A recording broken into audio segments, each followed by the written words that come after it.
Hey guys, welcome back. This is Jose, the California Beekeeper. Hey, we got some nukes in today. And on this video, we're just gonna talk about why we're getting more nukes in. If you're new to the channel, make sure you go down below, smash that subscribe button, give us a big thumbs up on this video.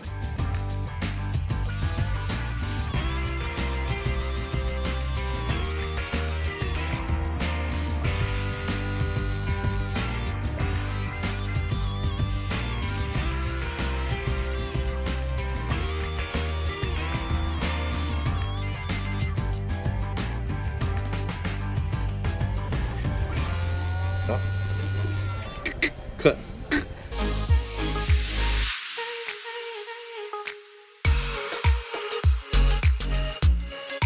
We're just getting some more nukes in. Just to round up the number. What are we doing? 1,500? See, I don't even know what we added.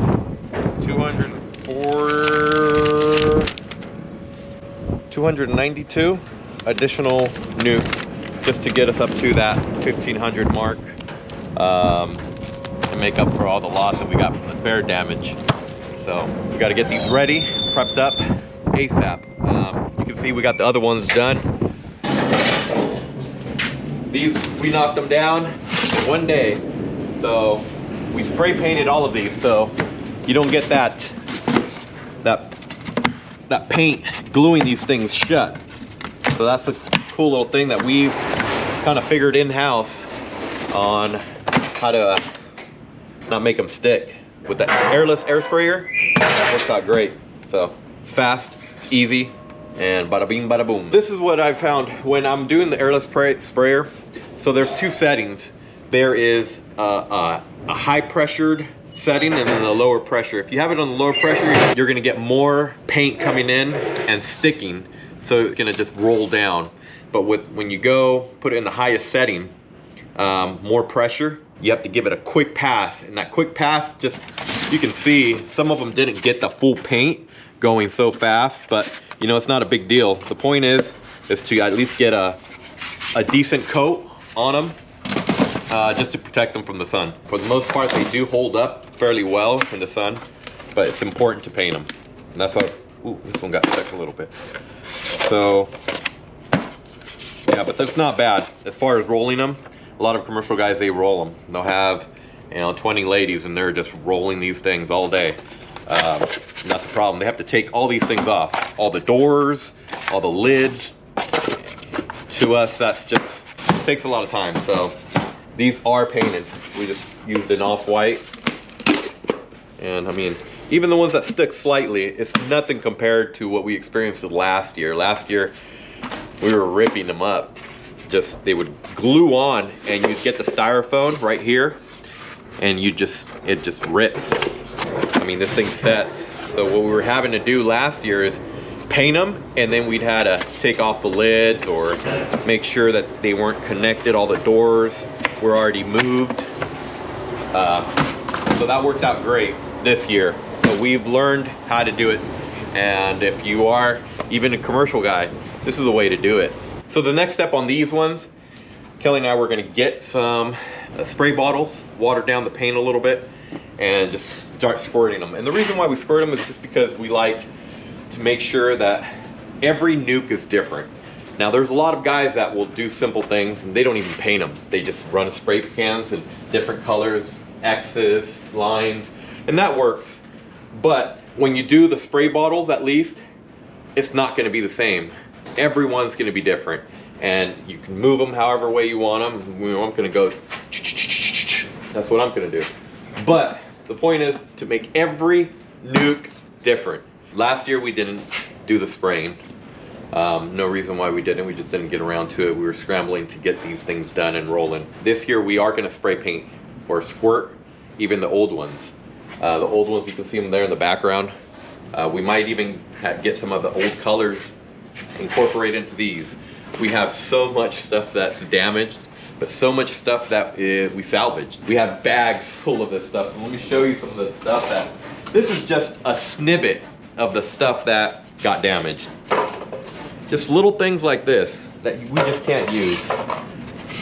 Even that, something so small is worthless to us because you'll have a leak, a leaking nuke. you can see bags back there that we just haven't got around to it. Bags full of messed up frames that just went. It's a lot of time. Eventually we'll get to it. If you're new to the channel, last year we got hit. A bear came into our nuke yard and destroyed over 300 nukes. I don't know if that's a teeth mark or a claw mark, but he nailed us. So hey, if you're new, we're gonna drop that link to that video down below in the description box. Make sure you check it out. It might hit you as hard as it hit me, because it's an awful sight. But we learned something, is some territories aren't meant for nukes, and that's what we've experienced, and we're gonna adjust this year as far as our nuke yards and where we're gonna be at. We have a lot of friends reach out to us from California, actually all over the nation, gave us some tips, said why didn't we put up a bear fence? Well, you know, if you breed queens, and one thing, our nuke yards aren't square. We run a large enough number of nukes that it's hard to put an electric fence when we have rows that go like this and follow tree lines. There's trees, branches hanging close to the ground. So it's just not ideal to have electric fences around your nukes. So what we're doing to adjust is just not running our nukes where we're in bear country. A lot of our yards are in bear country. So we're just going closer to the valley floor in some of our canyon yards where we don't have those bear troubles or bear sightings.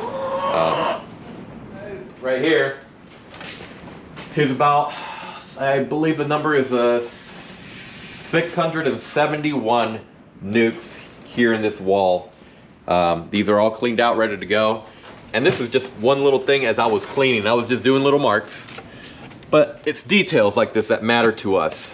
We want to make sure that the queens go back to their home after they've gone to their mating flight. We want to ensure that they go where they belong. Even though we have so many different colors, little details like this do matter, believe it or not. And we are going to squirt all of these to have them speckled with different colors. Shoot, I even wrote something right here because I want to make sure that that queen knows that she needs to land right there. Okay? That's just a joke that I did for myself. I was hoping Kelly would catch it, but anyhow, these are all done. These need foundation. We have not done the foundation, and Kelly's gonna have fun because she said she can do it all in one day. She has 5,000. Oh, no, not 5,000. 3 times 1,500 of these frames to do. Well, more than that, because now we have 292 or 290 plus there that we need to paint and do foundation. So we have a lot of work ahead of us, and it's gonna be fun. We'll show you guys, take you through the process, and it's gonna be awesome. Ba, ba, ba, ba, ba, ba. So last week we met a local coffee roaster, Road Roasters Coffee Company out of Chico, California.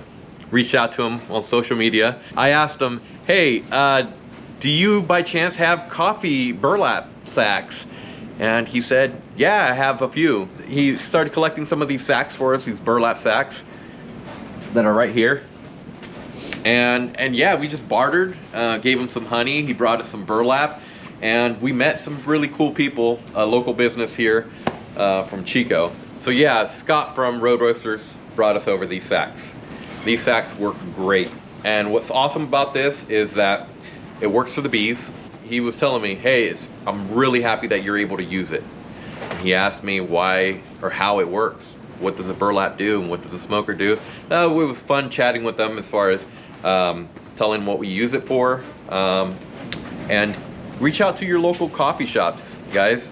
If you need burlap, this stuff doesn't go to waste. At least you can use it for your beekeeping operation, in exchange for honey, whatever it is that you do. So that's just a tip from us, sharing it with you guys, and I hope you guys can use that and get yourself some sacks. Thanks to Scott from Road Roasters. Hey, I hope you enjoyed this video, guys. Hey, if you're new to the channel, well, go down below, make sure you smash that subscribe button and give us a big thumbs up on this video. Thanks.